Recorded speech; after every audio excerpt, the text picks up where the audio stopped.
You ever look at a celebrity and wonder whether talent alone really explains how far they made it?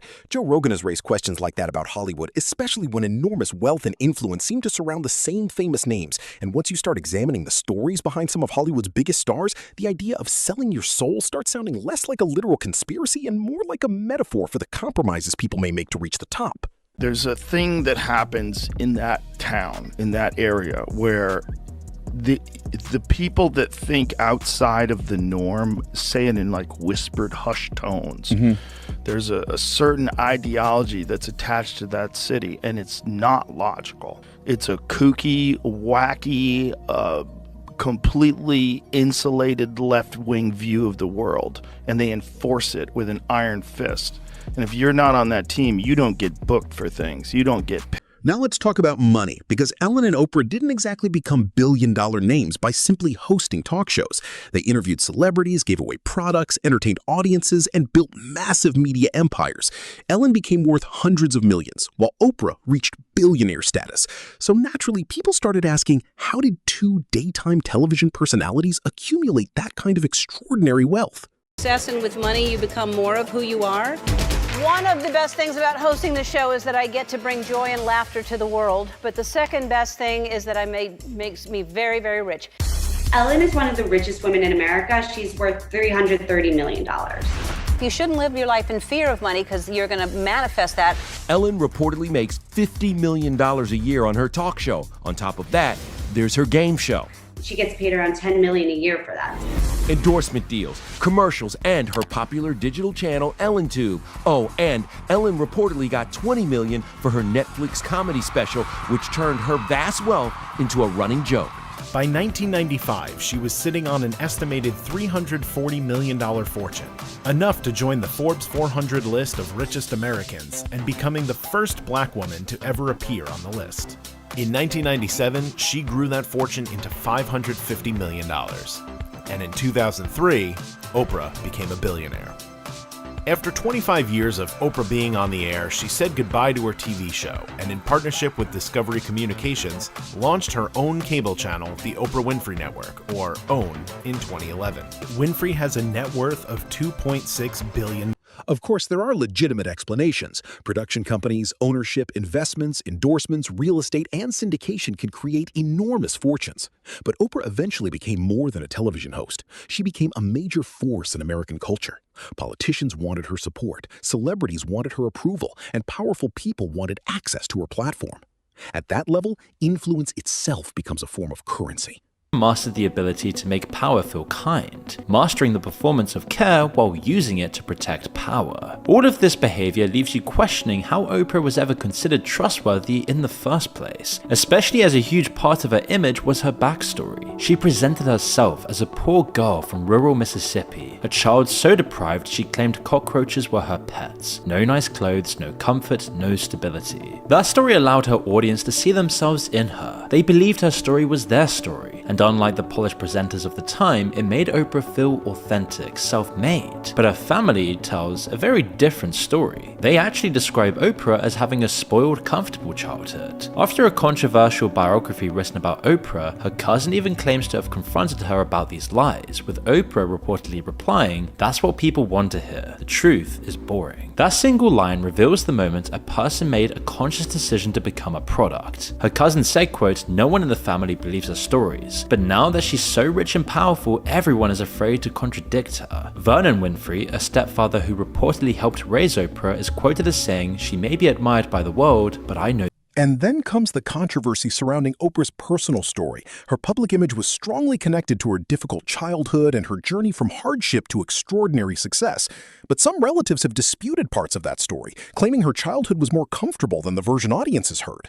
If those claims are accurate, it raises an uncomfortable question. Was Oprah simply telling a powerful success story, or was her personal history carefully shaped into a brand?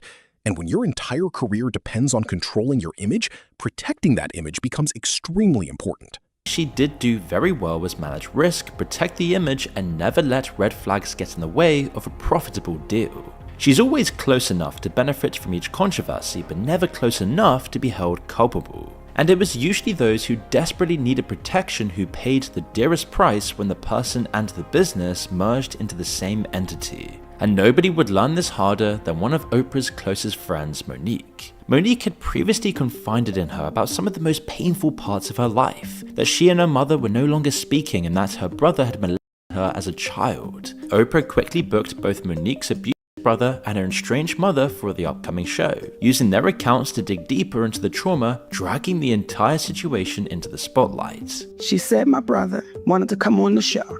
She said, if you don't want me to have your brother on the show, I will cancel the show. On the surface, that sounds like Oprah was giving Monique a choice, but what happened next would tell a very different story. I began to see commercials with my brother, my mother, my father, and my other brother.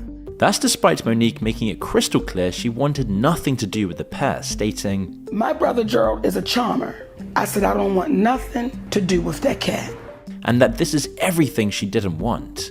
She never said my mother was coming on that show, because had Oprah Winfrey said, I'm gonna have your mother, I would have said, shut it down. I shared with her that me and my mother was not talking.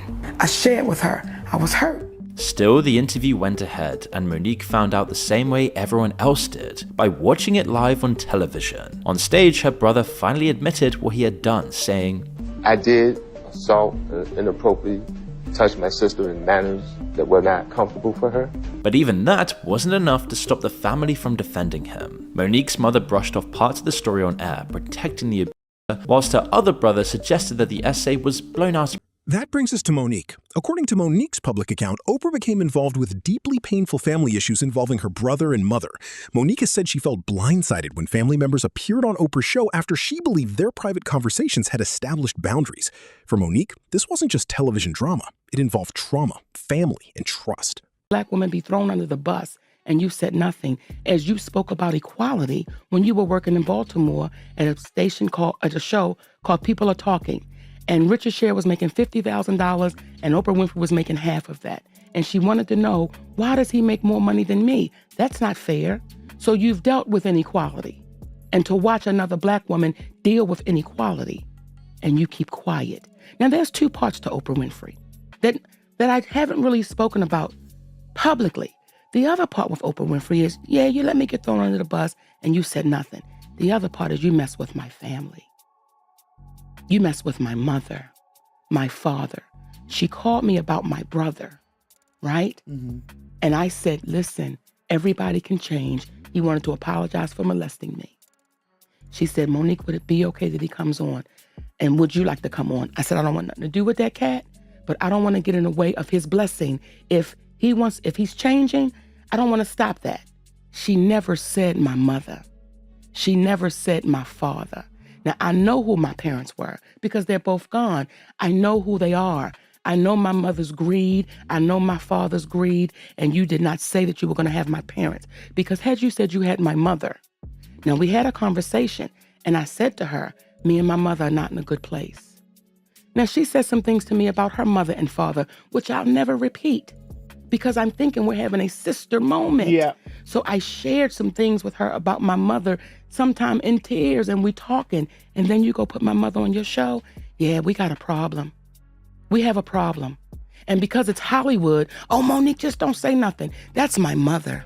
Yeah. And I didn't want the world to see my mother like that. So now when I'm in the Walmart, when I'm in the store, and before y'all say anything, this was Walmart years ago. Yeah. Okay, this was when they had DEI still going on, shit. I'm in the store and the elderly women are coming up to me saying, your mama ain't baby. We here for you. That's still my mother. So now I got to look at this elderly woman and say, you got to be respectful. But she watched that woman sit there and support the man that molested me. So me and Oprah Winfrey, T.S. Madison, I thought I was talking to a sister. I did not know I was. And Monique wasn't the only celebrity to criticize Oprah. Over the years, other public figures have described uncomfortable experiences with her show or questioned the way certain situations were handled. That creates an interesting contradiction. Oprah built an empire around empathy and understanding, yet some people who crossed paths with her publicly described feeling embarrassed, disappointed, or betrayed. There's an industry secret that spawned the infamous phrase, nobody says no to Oprah. This was the trap Toni Braxton walked into. She went on Oprah's show expecting a supportive conversation about financial hardship with a woman she'd admired her entire life. Braxton was already in a vulnerable position. openly admitting she was broke years before meeting Oprah. But when the interview began, it quickly turned into an interrogation, one that felt less like a conversation and more like a humiliation ritual in front of millions. She was so freaking mean to me. I was in shock. Do you take responsibility for the situation that you're in right now? 100%. 100%. 100%. I couldn't believe it because I loved her so much. I admired her and looked up to her. And she pretty much reprimanded me. B-R-O-K-E, broke? Broke. Like broke? Like, no money. No money. Yeah. Like net worth what? Negative. Negative. Negative. And immediately, she made me feel this big. This big. That moment completely changed my career. It made people look down on me. Braxton's lowest point had just been turned into a punchline in front of millions. She says this experience still haunts her today, permanently affecting her ability to trust, open up, and feel safe being vulnerable in public. One of Oprah's methods in all of this was confrontation, ambushing guests with the thing they were most afraid to talk about. That was just great business for her show, as people Then there was the famous car giveaway. You get a car, you get a car, everybody gets a car. The audience went wild, but the supposedly free cars came with tax consequences, meaning recipients could face thousands of dollars in taxes. So technically, yes, everyone got a car. They also got a bill. And that perfectly captures the strange world of celebrity television. Everything can look magical when the cameras are rolling. Know is that it was not as simple as, here are the keys, have fun. When someone gives out anything on television, there is always a catch. For Oprah's audience, the catch was that if they wanted to drive away in their brand new car, they would have to pay $7,000 in taxes first. While Oprah's studio would cover, the sales tax and the registration for the vehicles, the audience members were given a choice to either pay the $7,000 and take the car, or just kind of take the cash instead. The infamous moment on the show featured 11 real teachers who were, according to Oprah, in desperate need of a new car. They, along with the audience members, received keys in a box on camera that Oprah claimed to be for their new cars. Everything has a catch even now though. For someone who is known for being super charitable and generous, the word free clearly means something. Then comes one of Oprah's most controversial associations, John of God. Oprah promoted the Brazilian spiritual healer and traveled to Brazil to meet him. Later, hundreds of women accused him of sexual abuse, and he was eventually convicted of sexual crimes. Oprah later condemned him, but serious questions remained about how someone with such allegations surrounding him received such enormous public exposure in the first place. Was one of the biggest cons in modern history. A self-proclaimed Brazilian faith healer who claimed he could cure serious illness through nothing more than divine power and spiritual intervention. Over time, he built a devoted following in Brazil where sick patients would line up for days hoping to be miraculously cured. But he had no medical training, no qualifications, and his methods had been debunked by medical experts around the world. In fact, at the time, there were countless stories of people who spent their life savings traveling to Brazil to meet him, only to then return home no better than when they left. Looking back now, Glenys, how do you describe that journey to Brazil to see John of God? When I saw him, he just went zoom, zoom, zoom, and that was it. Did you ever go back? No, decided not to go because I didn't feel any effect whatsoever. How did that leave you? Were you... Disappointed. Of course you are disappointed. You hope to be able to walk and get better. Needless to say, any reasonable person would see this for what it is, a grift designed to sell false hope to sick and desperate people, all while exploiting their vulnerability for financial gain. But surprisingly, not Oprah. She quickly picked up the story, featuring him in her magazine and devoting several episodes of her show to praising his work and claiming his powers could genuinely save lives. There are blog posts on her website dedicated to him, which have now been deleted, presumably because of what happened next. She flew out to meet him in person and documented the case of Lisa Melman, a woman who had abandoned conventional cancer treatment in favor of John of God's supposed healing powers. And on Oprah's stage, Melman claimed something remarkable, that her breast cancer was now gone and that John had cured her. There was evidence of this discussion on YouTube, but it's all been since scrubbed by Oprah's team. That's because the reality was just far more tragic. Because just 2 years later, Lisa Melman died. Her cancer had never been cured at all, and according to reports, after she abandoned conventional treatment, the disease continued to spread and progressively worsened. So by the time she died, she was going to be in agonizing pain, and Oprah never returned to television to tell that part of the story. This happened while Oprah prolifically promoted the benefits of breast cancer screening when that virtue needed to be signaled. But by then, the damage had been done. She had already endorsed John of God to an international audience as a man capable of miracles. From there, John of God's business exploded, with an estimated 15 million people traveling from across the world to meet him. But for many of the women who entered his orbit, that journey didn't end in healing, it ended in sexual abuse.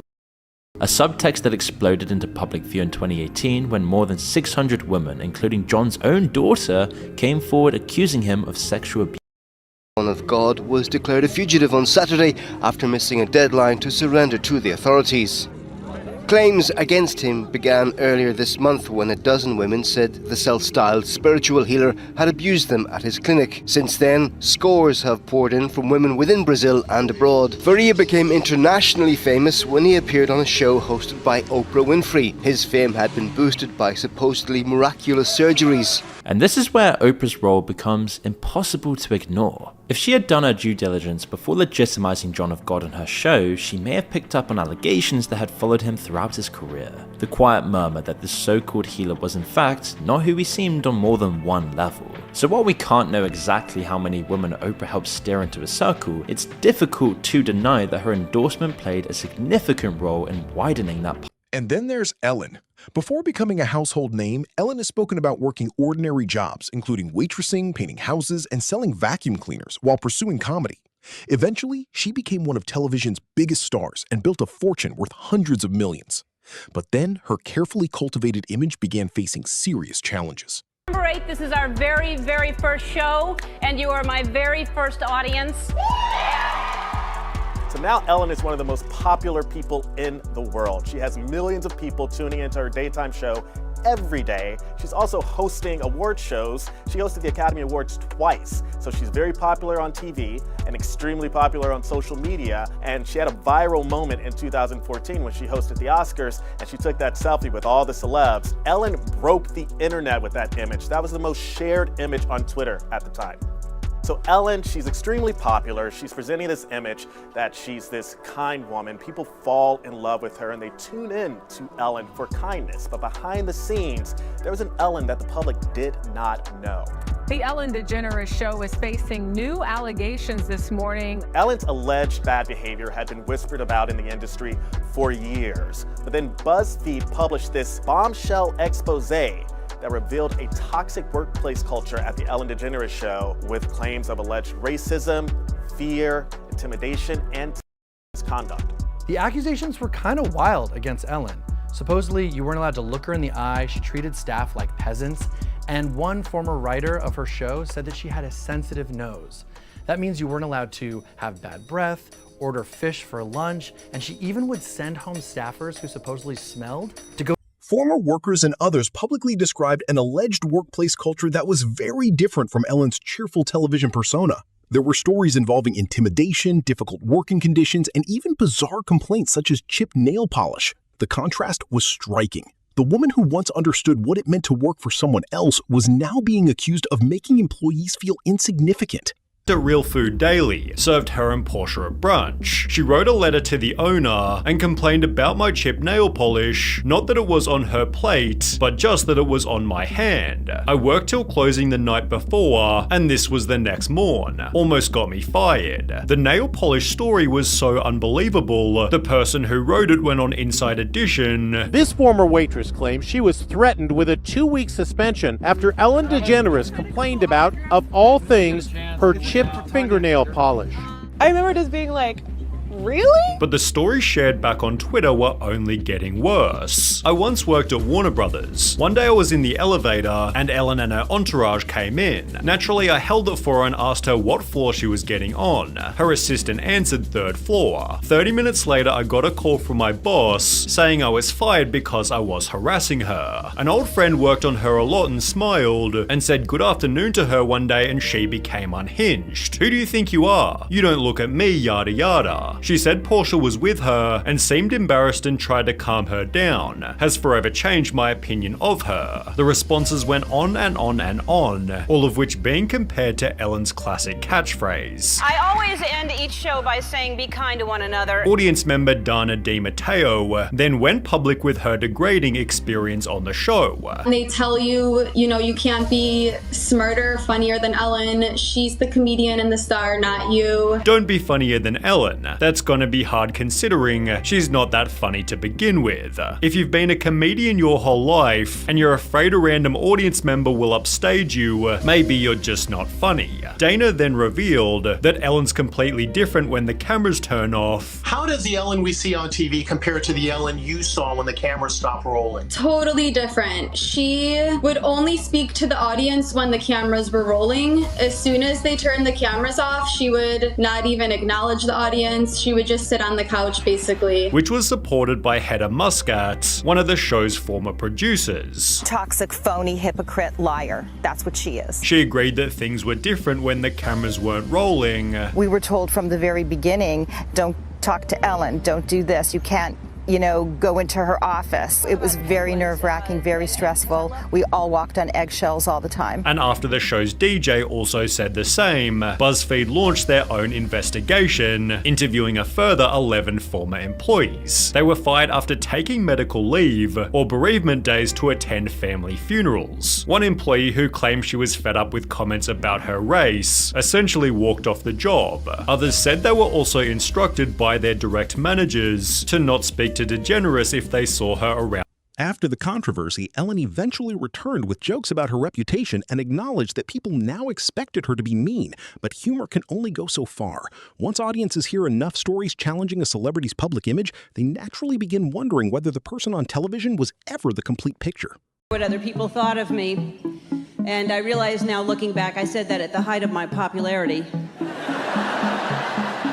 I'm here because I love doing stand-up, I miss doing stand-up, and I like making people happy, and I do care what people think.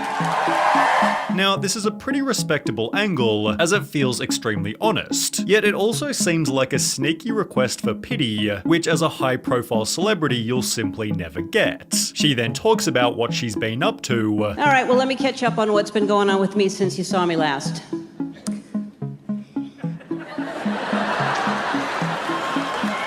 Oh yeah, I got kicked out of show business. Then makes some pretty funny jokes about her new reputation. Everybody heard that I was mean. Everywhere I go, I know everyone's heard that I'm mean. I know when I walk into a restaurant, people are watching, waiting to see if I'll be mean. Oh, look, she's reaching for butter. I thought she was gonna hit somebody. On the contrary, there are some pretty out-of-touch segments. For example, her joking about her car features, which you'd clearly only find in a luxury vehicle. Then there's that one, that button that inflates the back of the seat, the one that makes you feel like you're getting spooned by a pregnant woman. She also makes this out-of-touch joke. We're all interested in different things, we're all good at different things. I was talking to someone the other day and they said, Ellen, I don't know how you get on stage in front of people, I could never do that. And I said, well, I don't know how you dry clean clothes. So did Ellen and Oprah literally sell their souls? Obviously, there's no evidence proving that. But when massive wealth, extraordinary influence, controversial relationships, and allegations from people who felt burned all become part of the conversation, it's easy to understand why audiences start asking uncomfortable questions. Maybe that's simply the price of becoming Hollywood royalty. Or maybe the biggest secret isn't what celebrities supposedly sacrifice for fame, but how carefully they protect the image they built once they finally get there.